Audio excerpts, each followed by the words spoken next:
কোন্নগরে বিক্রমের মৃত্যুতে বিচারের দাবি। ডাক্তার পুণ্যব্রত গুঁইকে ফোন বিক্রমের মায়ের। ডাক্তাররা মিথ্যে বলছেন, আরজি করে চিকিৎসা হয়নি ছেলের, এমনটাই দাবি করছেন মা। কোন্নগরে বিক্রমের মৃত্যুতে বিচারের দাবি এবং যে দাবি এই মুহূর্তে করছেন মা, ঠিক কি বলছেন তিনি, কি দাবি তার, শোনাবো।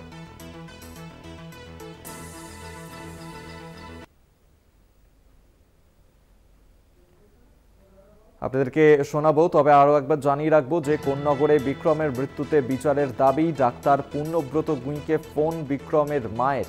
ডাক্তাররা মিথ্যে বলছেন, আরজি করে চিকিৎসা হয়নি ছেলের, এমনটাই দাবি করছেন মা। আপনারা জানেন যে বিক্রম তাকে নিয়ে যাওয়া হয়েছিল আরজিকর হাসপাতালে। তার মা যে অভিযোগ করছিলেন, সেখানে নিয়ে গেলেও চিকিৎসা পরিষেবা দেওয়া হয়নি তার ছেলেকে, এমনটাই অভিযোগ করেছিলেন তিনি। এবং সেক্ষেত্রে ডাক্তাররা মিথ্যে কথা বলছেন বলেই অভিযোগ বিক্রমের মায়ের। ডাক্তার পুণ্যব্রত গুঁইকেও ফোন করেন বিক্রমের মা। কোন্নগরে বিক্রমের যেভাবে মৃত্যু হয়েছে সেই ঘটনাতে বিচারের দাবি তুলেছেন বিক্রমের মা।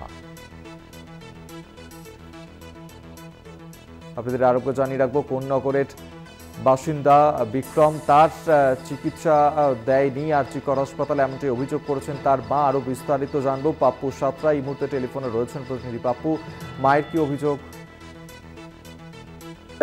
গতকাল ওনার মা যেটা অভিযোগ করেছেন এবং যেটা ক্যামেরার সামনে তিনি বলছেন যে ডাক্তাররা যে কথা বলছেন সেটা একেবারেই ভুল বলছেন।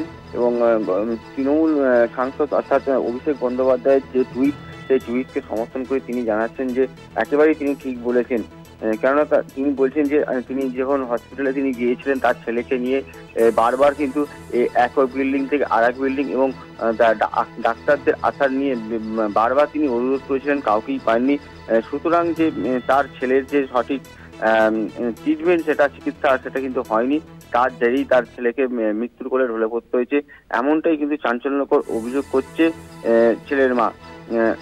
সুতরাং এই যে একটা বক্তব্য, তার বক্তব্য কিন্তু ইতিমধ্যেই কিন্তু শোরগোল পড়েছে। কারণ আমরা দেখেছিলাম কয়েকদিন আগেই যে গত রাত দখলের দিনে কিন্তু হঠাৎ করেই দেখতে পাই আমরা, এতদিন আমরা দেখতাম যে জাস্টিস ফর আরজি কর বলে স্লোগান উঠতো, কিন্তু কোন্নগরের যে রাত জাগার প্রোগ্রামে সেখানে দেখা গেল মশাল জ্বালিয়ে কোন্নগর বাসিন্দা তারা কিন্তু জাস্টিস ফর কোন্নগর বলেও স্লোগান তুলল।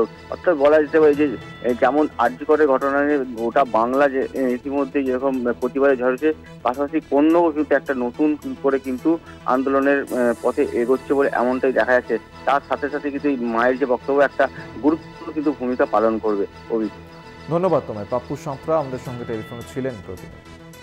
আপনাদের আরও একবার জানিয়ে রাখবো যে কোন্নগরের বাসিন্দা বিক্রম, এবং তাকে যখন আরজিকর হাসপাতালে নিয়ে যাওয়া হয়েছিল সেই সময় আরজিকর হাসপাতালে তাকে চিকিৎসা পরিষেবা দেওয়া হয়নি, এমনটাই কিন্তু দাবি করছেন মৃতের মা। এবং সেক্ষেত্রে ডাক্তাররা মিথ্যা কথা বলছেন বলেই অভিযোগ।